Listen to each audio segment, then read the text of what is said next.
I'm on a global search to find the truth about modern-day piracy. Our food, our fuel, our clothes, our cars, our electronics, virtually everything we need or use comes to us by ship. Violence and crime on our high seas is on the increase. I want to find out why that's happening and what's being done to stop it. There are three main piracy hotspots: the Gulf of Aden, the South China Seas, and the Bight of Benin. In the last episode, I spent time aboard HMS Northumberland patrolling the vital shipping lanes in the Gulf of Aden. A merchant ship, the MV Soldana, was pirated just 60 miles south of our ship. Right, the gunner on this side is loaded, and he's got eyes on. We found the pirate's empty skiff, along with money, ladders, and several RPG warheads. Certainly took it out on their ship, that's for sure. I'm now headed for the troubled waters off Nigeria, where I continue my search for pirates.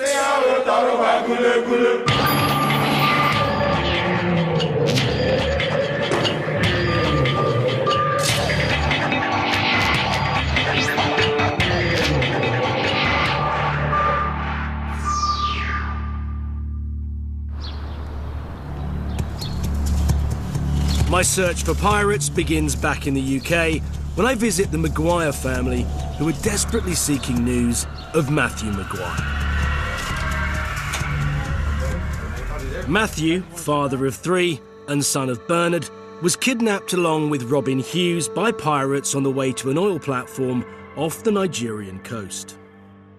Well, thanks for agreeing to see us. Yeah, that's fine. Yeah. How long has he been in captivity? Well, now it's over 5 months, but in the last week or so, we were told that one of them is seriously ill. What kind of pressure are you under as a family? I mean, his mother's really upset about it. Little things of a night when you're trying to go to sleep, or you wake up early because you're thinking about the conditions he's kept in, and stupid things like shower, clothes, what food is he eating, where's he sleeping, is he tied up, is he free, whatever conditions are getting kept in now, God knows, I don't know. How long has he been a diver?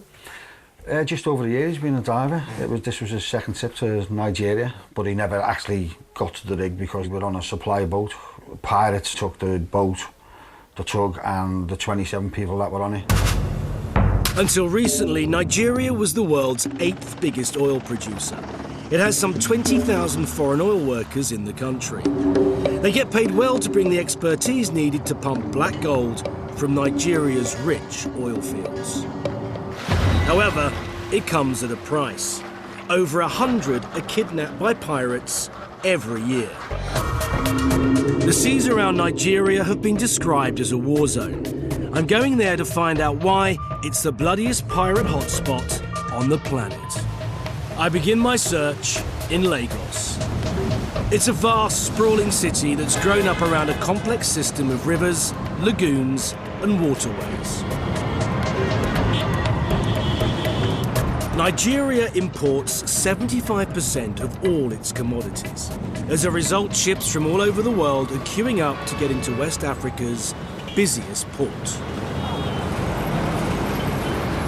I'm outside the entrance to the port of Lagos, Nigeria, West Africa. Lagos is the fastest growing city on the planet, and probably the most chaotic. In the 1950s, had a population of just around 250,000 people. Now, depending on who you speak to, it has a population ranging from anything from 9 million to 18 million. But as this city expands at such a fast rate, it faces certain challenges. Unemployment, crime, corruption, pollution, and now there's another problem to add into the mix: piracy. I'm going to meet up with Duncan McNichol, a shipping agent. He's been working in Lagos for nearly 20 years, and he's got some footage of a very recent pirate attack that he wants to show me. So the master filmed this from the bridge wing. As you can see, there are... That's the pirate boat. That's the pirate boat. And as she's approaching from the starboard side, they're circling around, trying to fire heavy caliber weapons and automatic weapons at the vessel. The gun flashes, yeah? Yeah, correct. Piracy is on the increase, and there's two reasons for that. One is that there is what we call the Niger Delta problem, and this is a political problem, and they are attacking tankers, particularly in the Niger Delta region. But also there are so many vessels lying offshore Lagos that they are sitting ducks. Institutionalized bureaucracy and a corrupt and crumbling infrastructure means that sometimes up to 100 ships have to wait for weeks to offload their cargoes. We're now in what's known as the quarantine anchorage. These are the ships that are waiting outside the harbour to go in, and some of them have to wait a considerable time because of the backlog, and this in turn makes them vulnerable to being pirated. In fact, only 4 days ago, a chemical tanker that was waiting to go into the harbour was pirated. The crew were beaten up, the money was stolen, they also took out their radio communications.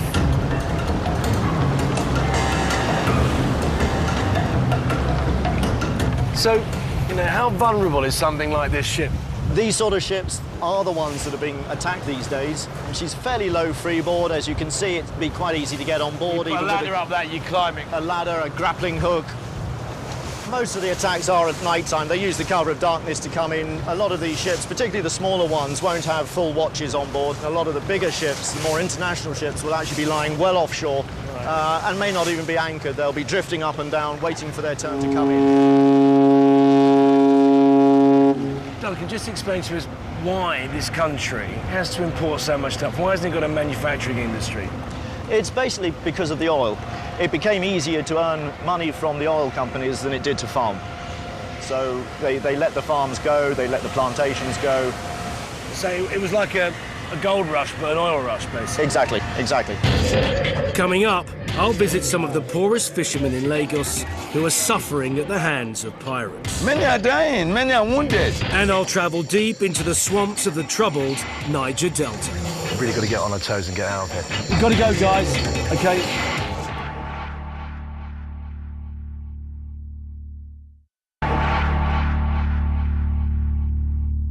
My worldwide search for pirates has brought me to Lagos, Nigeria. It's not only the merchant fleet that's being hit by pirates. Lagos has a large deep-sea fishing fleet, and it's not just the economic downturn that has caused a huge number of trawlers to be tied up and left to rust.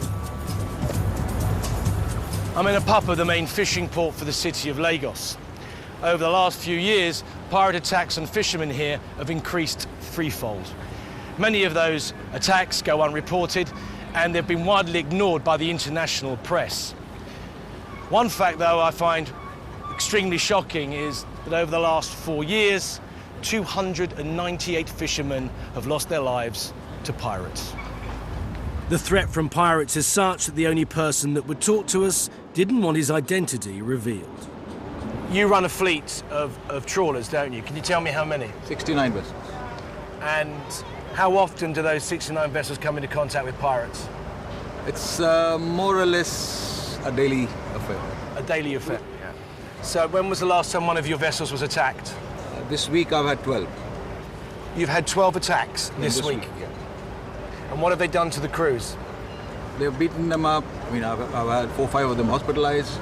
You see, when the people come on board with the guns, or they come shooting, whether they do anything to you or not, they are traumatized, I'm traumatized.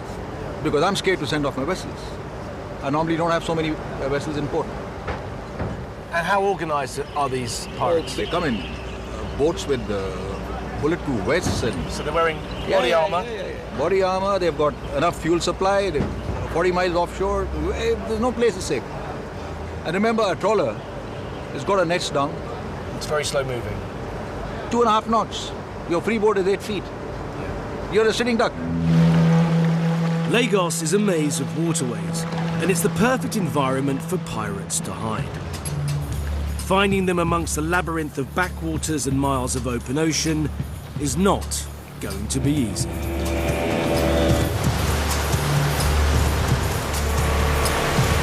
We have, however, just got a lead to someone who was one of their victims. Billy Graham has worked here in the oil business since 1991. 18 months ago, he was kidnapped and is still coming to terms with it. you've actually met pirates, haven't you? I've been held. How long were you held for, mate? Well, it ended up 26 days. I actually got to dig my own grave. It made you dig your own grave? Yes. I got to lay down in it. Really? Yeah. Yeah. They didn't feed me for 10 days. No food. Yeah. Do you know where the pirates were from, the ones that took you? Oh, yeah. I knew every one of them. Yeah. Some of them were fresh out of secondary school. Yeah. It was a sad situation, actually. Yeah. I had to deal with it. I was a victim of it. They were a victim of it. Nigeria is a place that has got great potential. It's a great place. Look around you, huh? Isn't this nice? It's fantastic, mate.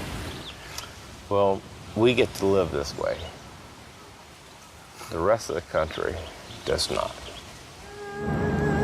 There seems to be a direct connection between poverty and piracy. And if I'm going to have any chance of meeting pirates, I have to go where they're known to operate. The next morning, I head off to one of Lagos's biggest waterside slums, Ajagula. Fishing has been the main source of income here for years, but now these people are struggling as they face the continued challenge of piracy and pollution. We're just about to go across to a place called Ajagula. This is the biggest slum in Lagos. Figures range from 4 million to 7 million, depending on who you talk to. No one has really any idea how many people actually live here. And as you can see, it's not in a good state.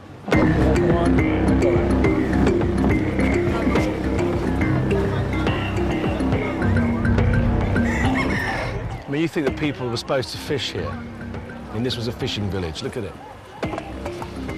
Polluted beyond belief. People are still coming here in their droves. It's just phenomenal.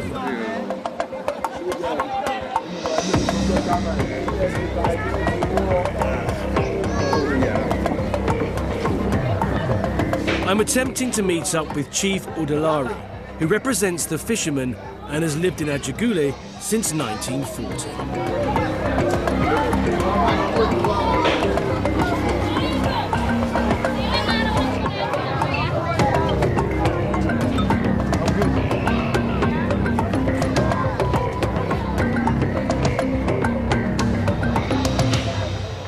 So it's quite early in the morning here, and in my short trip just then of maybe 20 metres, I was offered some palm wine by 2 different guys and sex, do I want some, by 3 different girls. So it could have been a very eventful morning, actually. It's been difficult to actually get a size, but you can well believe that there are upper 4 million, 5 million people living here, because we've been walking from, 35 minutes and it just hasn't stopped. It's like this all the way through, and the stench that runs through this place is, well, it's indescribable, really. After some 2 hours, I meet with the chief. He takes me on a tour of the river where he fished for oysters and crayfish just 15 years ago. There is no life in this water animal. There is no life in this water animal. How far do you have to travel towards the sea before you see fish? We have to travel to at least about 20 miles. Yes. Are the people scared to go out now to fish? Well, this time around, few people goes to the sea because they are in fear of being attacked by the pirates. Are they armed? Do they carry weapons? They carry weapons, sophisticated ones. They carry weapons that even our soldiers, our navy are not having in their possession. Where are the pirates coming from? Most of them, they migrate from anywhere, not from this our community. They use masks to cover their eyes, their faces. Then you just simply say, you cannot identify them. And when they do their half work, they get away.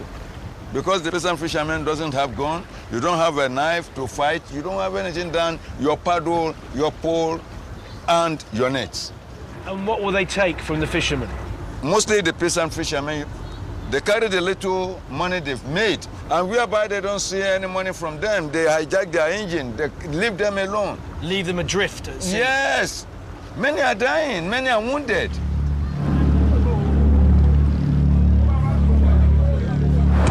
As I leave Ajaguli, the reasons that pirates could exist here are obvious for anyone to see. But it saddens me that some of the poorest people here fall victim to. While we've been in Lagos, it's been impossible for us to meet up with pirates here. The main reason being that most of them are purely criminal. They have no agenda other than making a buck. And I think the only chance of us actually meeting pirates is to go down to where the actual oil is produced, down in the Niger Delta. And the people that we'll have to meet are MEND, the Movement for the Emancipation of the Niger Delta. We've been warned against going down south because at the moment MEND have a policy of taking Europeans hostage and using them to gain publicity for the plight that they see their area is in.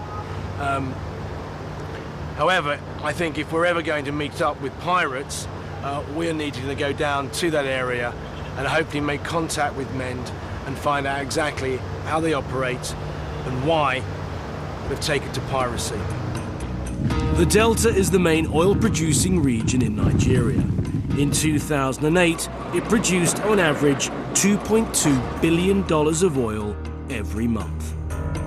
The unfair distribution of oil wealth and the devastating environmental damage are the two main reasons given by MEND for taking up arms against the oil companies and the Nigerian government.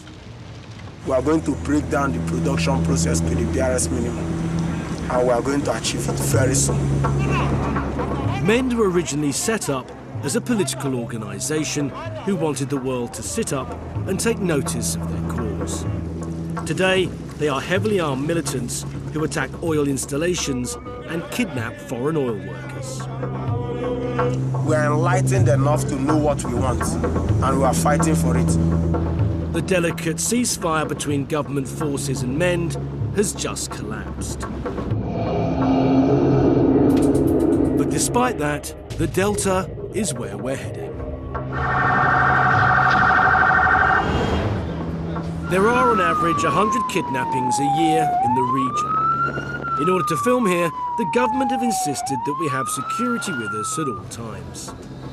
Every person with white skin is assumed to be an oil worker and therefore a potential kidnap victim.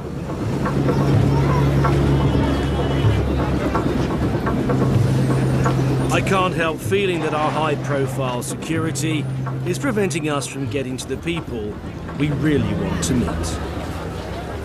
Bonny Island, the main terminal for all the crude oil that is exported, is about 45 minutes up the creek.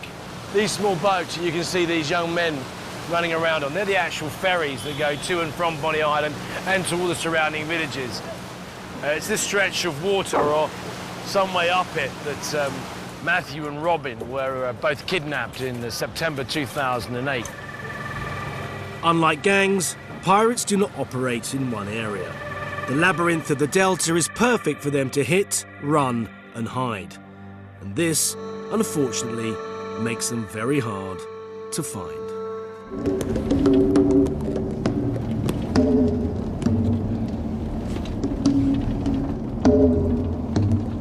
We're now in Ogoni land. It's about an hour and 15 minutes outside of Port Harcourt. This area is one of the first places where oil was discovered, and as a result, the environment has suffered dramatically. The people here were the first, actually, to rise up against the government and the oil companies and demonstrate about the damage that was being done, not only to them, but also where they lived. And as a consequence, oil no longer is tapped here.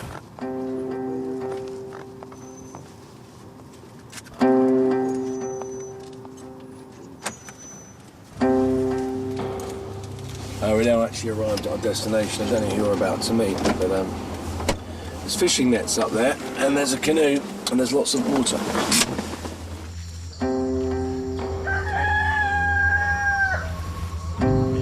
people that won't come with us on the canoes, which is about to get on to go down the creek. There's still a massive kidnap threat here. A pipeline was blown up yesterday in this region.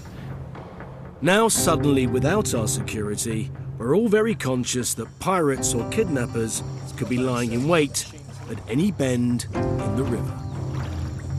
Sonny is taking us to a damaged wellhead that leaked over a year ago, polluting the river for miles around. Sonny, you tell me exactly where we're going now, mate. We're going into the mangrove swamp, yeah? We are going to, it's an oil well. You can actually smell yes. the oil now, Film, yeah? yeah. You just get patches of just really thick clots of oil.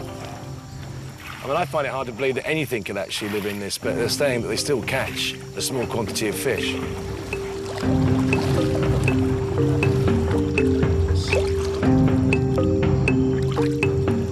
This is the oil well. A wellhead, basically, that's been tapped off. The smell, the stink of the oil now is overwhelming.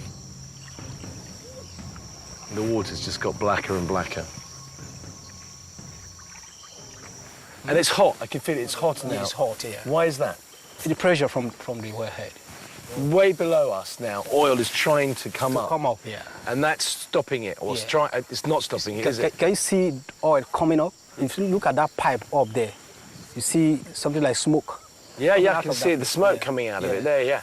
You can see smoke coming off it, like a vapour, yeah? And that's incredibly explosive, yeah? Yeah. You know when people bunker oil, they steal oil illegally, could they steal it from there? Yeah, they get access to this, then open the valve there, connect their pipe to it. Yeah. As they open it, the thing gushes out to a standby tanker. Who are these people? Another way they do it is just on the pipeline. Yeah. They get to where there's a valve. A valve, yeah? Yeah. And they open it. Just take it straight out. Yeah. Have people come and stolen from this one? Yeah, through the sea. They come in from the sea, they're big barges, yeah? Barges, yeah. And they just... Launch them all along this place. As you can hear, there's thunder up above us. It looks like the heavens are just about to open up. And I have to say, that mightn't be a bad thing because it might give us some relief. My eyes are streaming, the back of my throat is burning. And it's very hard to believe that the people still actually manage to live in this environment.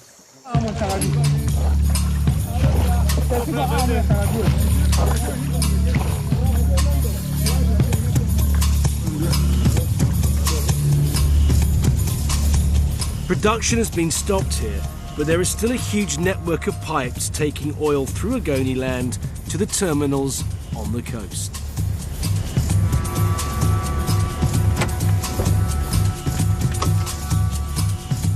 Behind me is the old flow station. All this area is very, very sensitive. We've just been told that the locals that protect this, that are paid by the oil company, are on their way and they're armed. So we've got to get out of here very quickly. I just want to show you the new manifold, which is behind wire here, pumps the oil that's collected from the region 30 miles away to Bonny Island. We've been told that it's very sensitive to film around here, so we've really got to get on our toes and get out of here. Gotta go, guys. Okay. Making a quick exit, we now head for one of the many deserted wellheads in the area that the oil companies claim to have cleaned up. So as you see, they have cleaned the spill. So what they call cleanup has been done. Doesn't look very clean to me. It's still leaking oil. Leaking, and look at this. This is supposedly This after is it's the cleanup. This is the cleanup you hear they say they do. In the short time that we are here, it's difficult to get a precise picture of what exactly is going on. But what the oil companies do say is that the oil spillages here are due to the bunkering of the oil and the fact that when people tap in either to the pipelines or the wellheads here, they don't seal them up properly. As always, there are two sides to every argument. The bunkers seem to be doing okay, the oil companies seem to be doing all right. The simple fact is that the people here in the environment are the only ones that seem to be the losers here. Coming up, we travel deep into pirate heartland. We are going to blow down this manifold and let government come and kill all of us. And have to make some tough decisions. The problem with that is, if you go and meet kidnappers, there's a good chance you might get kidnapped yourself.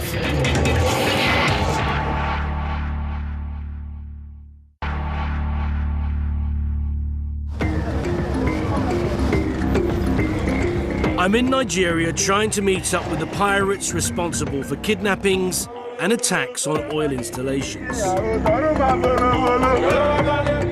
Crude oil is the biggest asset that Nigeria has, and the grand-scale theft of it not only causes huge environmental problems, but creates a climate where criminality and piracy can flourish.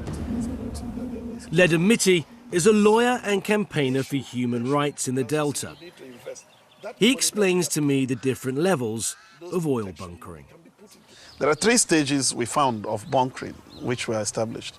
The first stage, those who cut the pipes and put it in jerry cans. Boys who are cutting the pipes in some areas and selling to the middlemen, are those who have badges. And before you can be someone at that second stage, you must have a lot of connection and leverage, armed military people on that place. So you now have those guys who will now take it to the high seas, where you have the big tankers. That is controlled by very, very important people who call the shots from Abuja. For last year, through bunkering, we had almost $15 billion worth of oil. $15 billion of bunkered oil in a year? That's for last year. And that's an act of piracy. It's an illegal act on the water. Yeah. Part of the things you're talking about, kidnapping and hostage taking, are all part of those who want to take a little bit of this same money, illegal money that is going through this corridor. The government's own anti-corruption task force believes that $400 billion has gone missing since oil was first discovered in the Delta.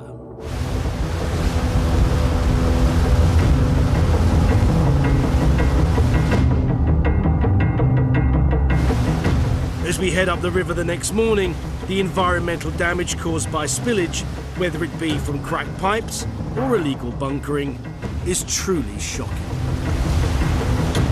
We're heading to the village of Bodo.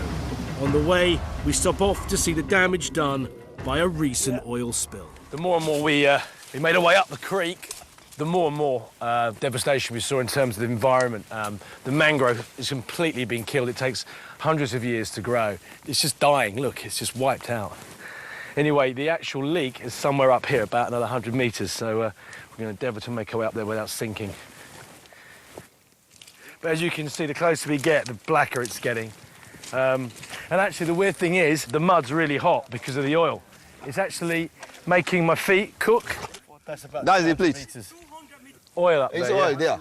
It's a river of oil, a sea of oil. Yeah. This may appear shocking, but as far as the information that we have at our disposal at the moment, this happens at least once a day. There's a spillage at least once a day in Nigeria.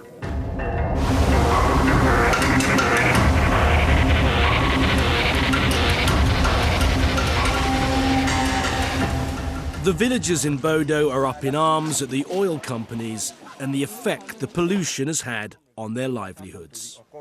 And so far they've given you no compensation? No compensation, they haven't. We are fed up. This is our river, this is our only source of livelihood.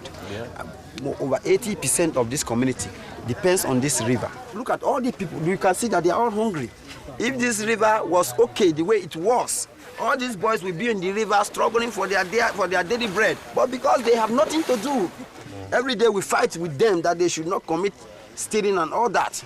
You're saying that because of the pollution, people are turning to crime to put food in their stomachs. Even this militancy we are talking about is attributed to it. Their pipes should be removed from our land. Our source of livelihood is destroyed now. And one of these days they will hear from us. Because the solution will be to blow the manifold. Blow the manifold? Yeah, we will. I'm saying we will. We are going to blow down this manifold and let government come and kill all of us. So let them kill us with their gun instead of we die for hunger.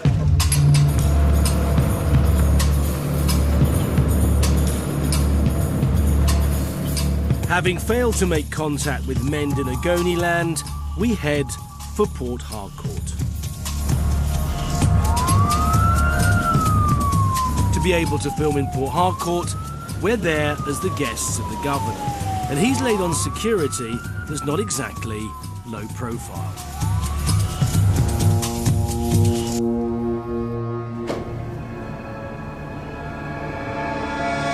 Once we're inside our hotel, we establish contact with MEND. Thank you very much. We're told to await further instructions. Excuse me?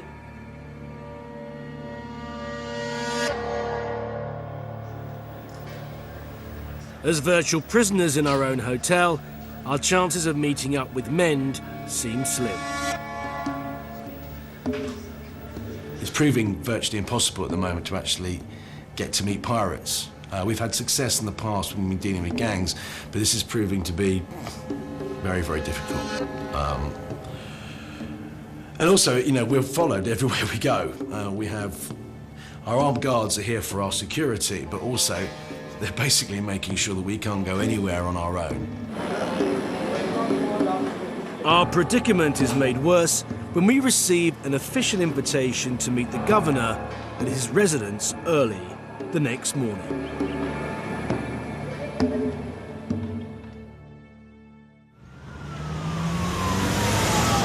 River State's new governor is taking a hard line on piracy. He's one of MEND's biggest adversaries. We're on our way to meet Governor Amachi. We've got our own close protection unit. It's the only time we've ever had one of those outside of a war zone.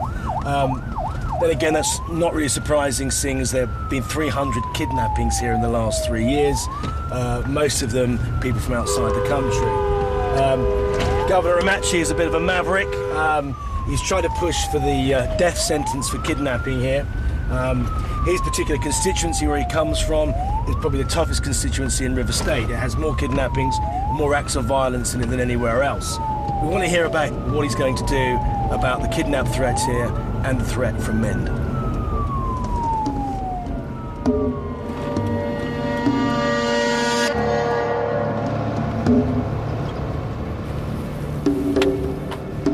Governor Amachi has quite an act to follow. One of his predecessors, Peter Odili, faced accusations over the theft and mismanagement of several $1 billion in oil revenue. However, he has since been granted immunity by a government anti-corruption investigation. We're now with the close protection team on our way to meet the Governor Amachi. It's quite an impressive building, and there's a lot of security around. Governor Amachi has requested that we get to his office at 7:30. There's a mission statement here that says our mission is to serve our people with humility and render transparent and accountable stewardship anchored on integrity and good governance.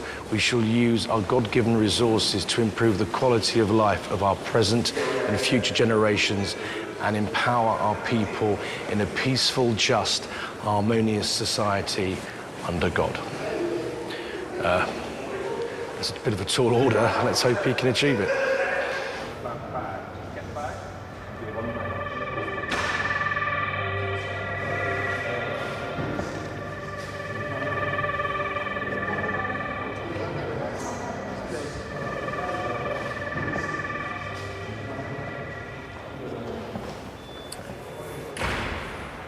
Well, after a very early start, we got up around 5:30 to be here for an 8 o'clock meeting with the governor. It's now just gone 10:15, so we'll be waiting for 2 hours, 15 minutes. For what? Through here? No, pleased to meet you, Governor. How are you? Hi, good morning. Good morning, how are you? Yeah, I'm fine. What will happen is if you're free, breakfast, then as you're taking breakfast, I'll just take the Navy and I'll come back to you. Okay, I think that's fine. As far as I know, that's perfect. Thank you very much. This is rather impressive. So go ahead, let me join the Navy. Okay. I'll take them, I'll be back. Thank you very much, Governor. Thank you. They're taking breakfast.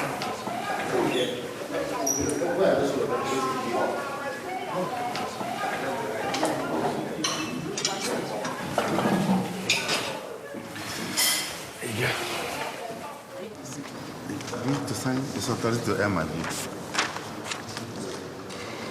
Look at the money they're asking for, it's heavy. They have started. We'll look for our time. Governor, possible to talk to you? about, you know, some of the things that you inherited when you took over? Oh, yeah. What's your take on MEND? I don't think there's anything called MEND. I've never seen one. Really? There's no movement for the emancipation of the Niger Delta? I've never seen one. I've seen one person. Let one person come forward and negotiate with us. I've not seen one. So they don't exist anymore? I don't know. I've never seen one. I'm not sure whether they exist or not, but I've never seen one person called MEND. So far, the people I've been dealing with in River State have been criminals. Right, criminals. So they're using it as a political excuse for criminal actions? Yes. 99.9% of those involved in River State are criminals. They're criminals. Pure and simple, yeah. Simple. Well, particularly as you've gone out and said that you wanted the death penalty for acts of piracy. In Nigeria, robbery attracts death penalty. Yeah. Now, here is kidnapping, force of arm, and collecting a human being. What's the difference? This is even worse than robbery. Was that a popular move? I think it's popular with the people. You should go to the streets. People are tired of these criminals. They are tired of these criminals. So it's quite popular. It may be unpopular with the NGOs, civil rights or human rights movement, but what's their population? Is it possible to come around and see the people with you? Because you seem... Let's go. Right. The governor then takes me on what is ostensibly a PR tour of all the good works he's doing throughout Port Harcourt. I have to talk about piracy because that's one of the reasons that we're here. What do you think that can be done to stem the problem with piracy here? Poverty. Most of those people who are involved in crime now used to go fishing. Now there's nowhere to fish. Because of the fish are killed? Of course. The military governors that we had lacked the courage to enforce discipline and development control, which is what we are doing now. You're saying that the piracy is a direct result of the poverty? Of course. Who would want to carry guns and rob people in the sea if he can feed himself? Because you know the consequence of that is death. You don't take that risk unless you've... Yes, unless you know you have a risk of dying too, out of poverty. The governor has a no-nonsense reputation. He's been criticised for bulldozing illegal housing. But our first stop is a new hospital.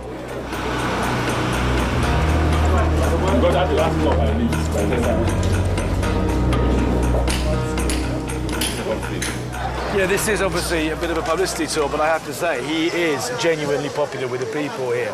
And you can only begin to imagine how unpopular the past governors were. I think he's a breath of fresh air to a lot of the people here. For the rest of the day, we continue to visit power stations, water plants, schools, and other worthy projects. The governor seems genuinely popular with the people, but I can't help feeling that I'm being dragged further and further away from my reason for being here.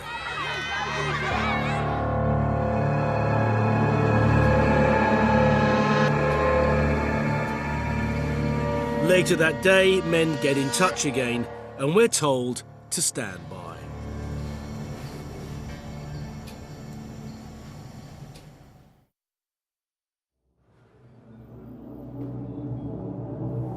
Right, it's 3 o'clock in the morning.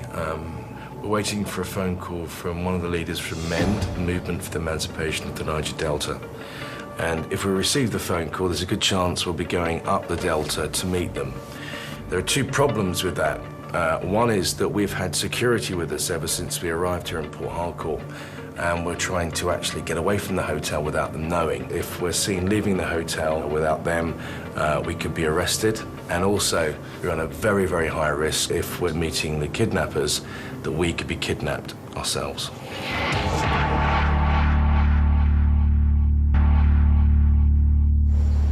I'm in Nigeria trying to avoid government security while waiting for the call that could lead me to pirates. If we're seen leaving the hotel or returning to the hotel without them, we could be arrested. And also, we're on a very, very high risk that we could be kidnapped ourselves. That call doesn't come. And over the next 24 hours, we hear nothing from MEND. We decide to cut our losses in River State and travel the 150 kilometres along a stretch of road known as Kidnap Alley to a town called Warren. Unfortunately, we never heard from MEND. We we received information that the Joint Task Force had actually raided a number of men bases. Subsequently, we decided to leave that area. We've moved to a different province. We're now in Delta State. So we're hoping for a phone call to allow us to meet up with MEND later on today. But it's very much, as always when we're doing these films, is, you know, you just have to sit and wait and you have to be patient. Unfortunately, my patience is wearing quite thin at the moment because we've been doing a lot of sitting around. And a lot of promises have been made, but not one of them has actually come to fruition yet. So I think I speak for myself and the crew, are all getting a little frustrated here. The situation has become so dangerous that we have been confined to our hotel for our own safety. We're hoping that some of the men bases in Delta State have escaped the government attacks, but our lines of communication are now also worryingly silent. Well, we've been here a number of days now in Warri, and we're all beginning to get a little bit frustrated, if not a little bit depressed. We've had no contact virtually from anyone from MEND because we can't actually leave the compound of the hotel. We're not allowed to film actually in the compound of the hotel. We can't step out of the gates for fear of kidnapping or being kidnapped. It's become our own little prison, really, and there is obviously a good chance that we may get absolutely nothing, no contact with MEND whatsoever. And all of that has to be put into the cocktail when we come to making a decision of whether we stay here or we bail. You know, we've gone past the time that we should have flown out here. We're well past that. After several days and nights waiting for a call that never comes, we have to make the painful decision to return to Lagos empty-handed. Personally, I feel that we've not achieved what we set out to do. Maybe we were too naive, optimistic. The simple fact is this country has a labyrinth of waterways, creeks and rivers, and consequently, whether it's activists demonstrating and kidnapping or attacking pipelines by sea or by water, or if it's just criminal acts, a lot of them happen on the waterways here. I think if we hadn't been so heavily monitored while we were here, we possibly would have come face to face with the pirates themselves. The fact is that we haven't, but that doesn't mean that we're going to stop looking. As we left Nigeria, both British hostages were still being held somewhere in the Niger Delta. But on the 20th of April 2009, Robin Barry Hughes was released by MEND. And finally, on the 12th of June 2009, after being held hostage for 9 months, Matthew Maguire was also freed and will very shortly be reunited with his family.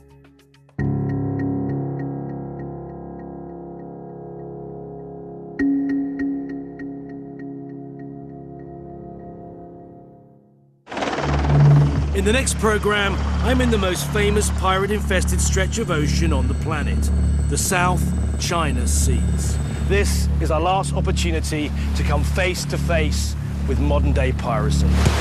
I joined the elite task force set up to challenge the huge piracy threat.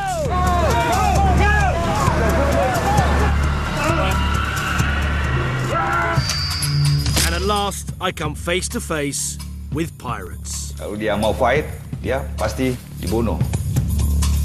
We put to sea in the second busiest shipping lane in the world.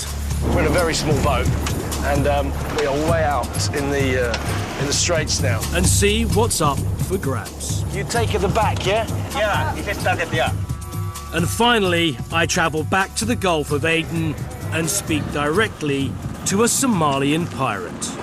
Who is giving you the training? 30 schools for piracy.